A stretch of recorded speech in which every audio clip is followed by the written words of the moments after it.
Hello, and welcome to our podcast, Right and Wrongdoing, where we speak to some of the nation's best crime writers. This week, I've been lucky enough to get a word with Sir Ian Rankin, creator of the John Rebus series. Now, Sir Ian was born in April 1960 in Cardenden in Fife. 1984, he came up with John Rebus, and this year sees the 25th book in the series coming out. During that time, Sir Ian has been running a writing scholarship with Fife College, looking for some new talent and offering some encouragement to new authors. So, obviously, the first question I asked him was, what's his take on self-publishing? Would he go traditional publishing, or would he encourage a bit of self-publishing these days? I mean, I'm such an old timer now. You know, when I started in this business, there was only traditional publishing. That's all there was. Self-publishing barely existed. Now you've got major players like Amazon. You can put your stuff online. You can put it online for free, and you can get as many readers as you like. How you make a living out of that, of course, is the tough one. How you monetize your work when people start to get used to getting it for nothing is a tough one.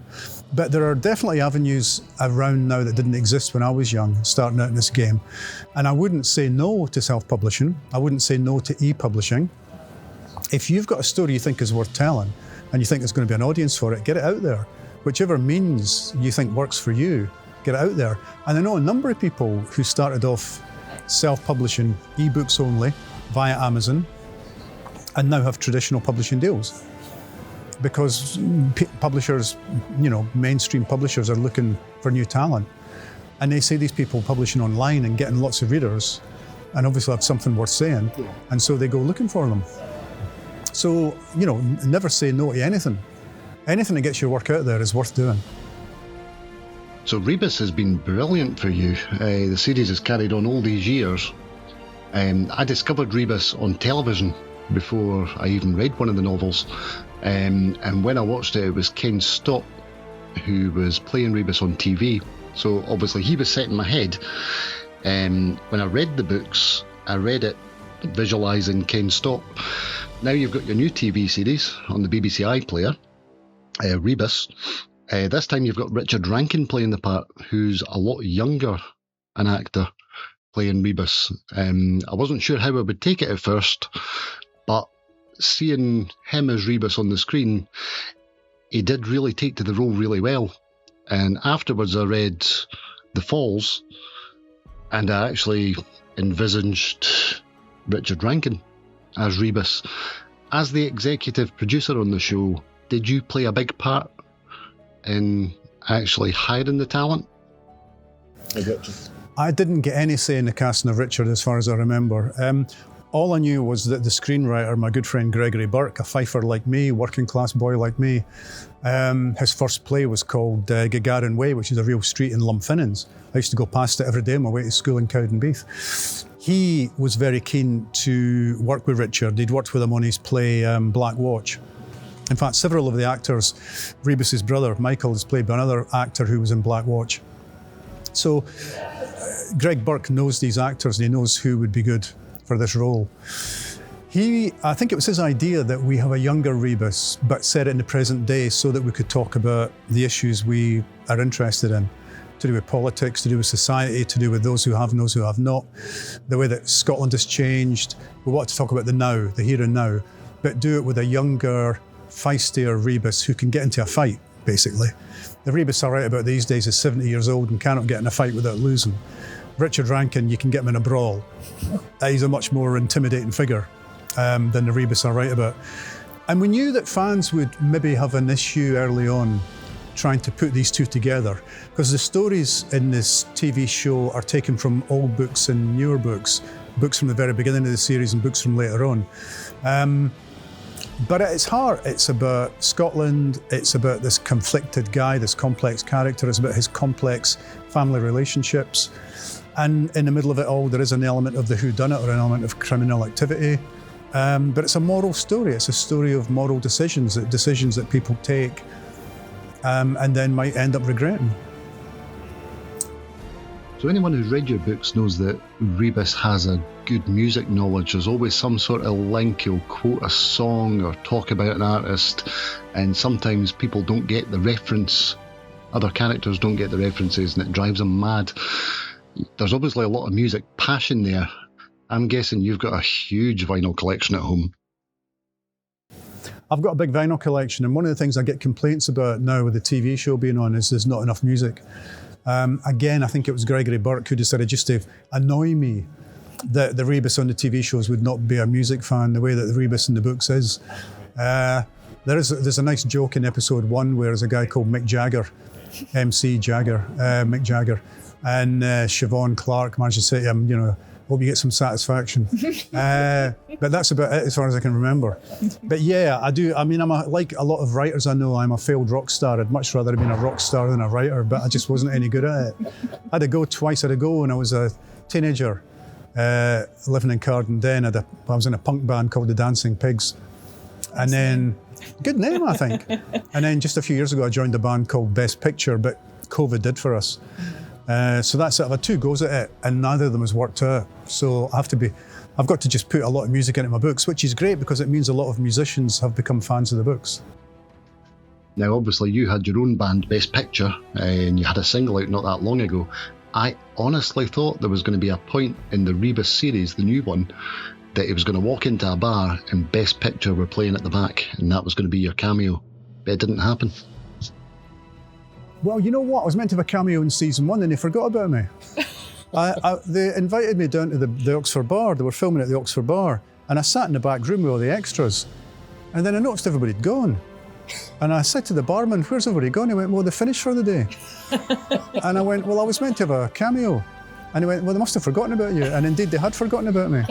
So I've got a cameo in the John Hannahs and I've got a cameo in the Ken Stotts, but I do not have a cameo in the Richard Rankins. So that's your excuse for season 2.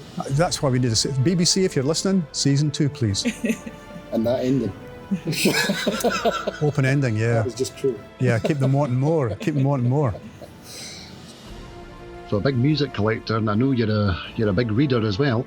Personally, when I'm reading books, I'll go through a series or go through a little spate of a certain author, but every now and again I'll have a go-to book. I'll go back to something I've read a million times before. I'll revisit The 39 Steps or Hitchhiker's Guide to the Galaxy or even just a Stephen King. Just something just to clear it out. Do you have go-to books that you'll always revisit? Yeah, there are books that I reread fairly regularly. There's a series of books, 12 of them, and the series is called A Dance to the Music of Time, and it's by a posh English author called Anthony Powell. And I was given the first 3 of them as a birthday present when I was a student. And I love them. It's like a guy's life. He's a writer, and it's his life from when he's at school until he's an old man. And the characters who appear and disappear in your life, that's the dance. As you go through your life, there are people who reappear at some point. I just thought it was, for someone who was starting to think about writing a series of books with one character, I thought it's a really interesting tutorial to have. So I do that a lot. I read Alistair MacLean's Where Eagles Dare, which I read when I was a kid. I read that every few years. Jilly Cooper's Rivals, I'm a huge fan, and I reread that every now and again. Jekyll and Hyde, Miss Jean Brodie, I reread fairly regularly. And Bleak House by Charles Dickens, I read probably every decade. But I do like finding new stuff. But the problem is, if you know you're going to enjoy a book, why wouldn't you read that book as opposed to the book you might not enjoy? It's the reason I listen to a lot of old records. I buy a lot of new records, but most of them you end up listening to them twice. So you have go-to books. Do you have go-to music? Or does it depend what you're writing at the time to what you'll listen to? It depends how I'm feeling. Usually it'd be John Martin's Solid Air, which I first heard when I was at high school. Huge fan. Sometimes it's the Stones, Rolling Stones, Let It Bleed, a bit of Hawkwind. When I'm writing, it tends to be ambient electronica. So I go a lot to Brian Eno. Brian Eno's Music for Airports. It's just creating a wee bubble, which is why it has to be instrumental. And I've got it on very low. I'm not really listening to it. It's just creating a bubble. The outside world has ceased to exist. There's now just me and the story. And lastly, I've spoken to a few authors on the podcast about collaborations. Some have, some would never. With yourself, the big one would be covering William McIlvanney's book.